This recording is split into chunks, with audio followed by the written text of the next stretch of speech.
One alone. Dave Yost is Ohio's AG with me now. Sir, thank you for your time. I read about the study. What did you conclude based on the money that was coming out of Washington and that was going into the pockets of people in Ohio?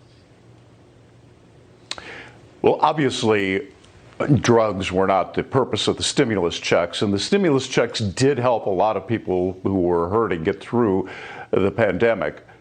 But anytime you start shoveling truckloads of cash out there into society, you're going to have some unexpected consequences. And one of those, our peer-reviewed study shows that it increased in the spring of 2020 the number of opiate overdoses, the deaths from that.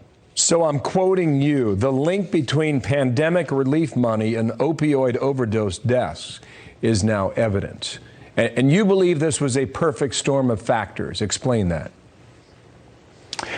Well, there's a lot of things going on, right? There's fear across the country. Nobody knows where this thing is going or what's going to happen, or even really in the spring of 2020 how to respond to it, right?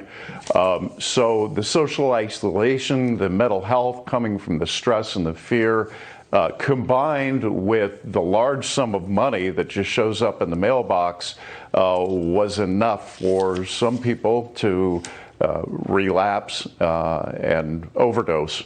Well, here are some numbers from the state of Ohio. We showed it nationally. Synthetic opioids in September 2021, you were 4,059. That's up about 5% going back to 2020.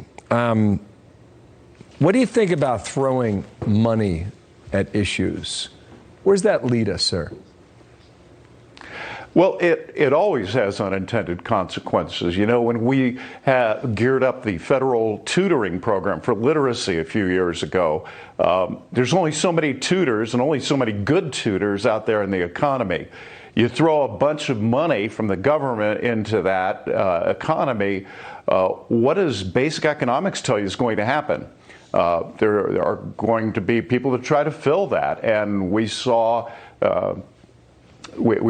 fraud that sent some people to federal prison because of that.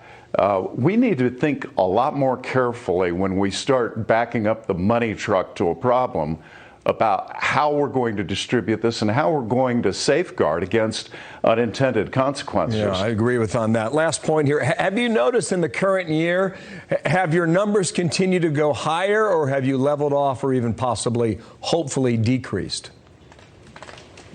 Well, we're at a very high level. You know, we peaked in 2016, and then because of a lot of efforts at prevention and treatment and education, the numbers started coming down pretty well through the last part of the teens. When the pandemic hit, those numbers spiked right back up, and they've stayed there through the last 2 years.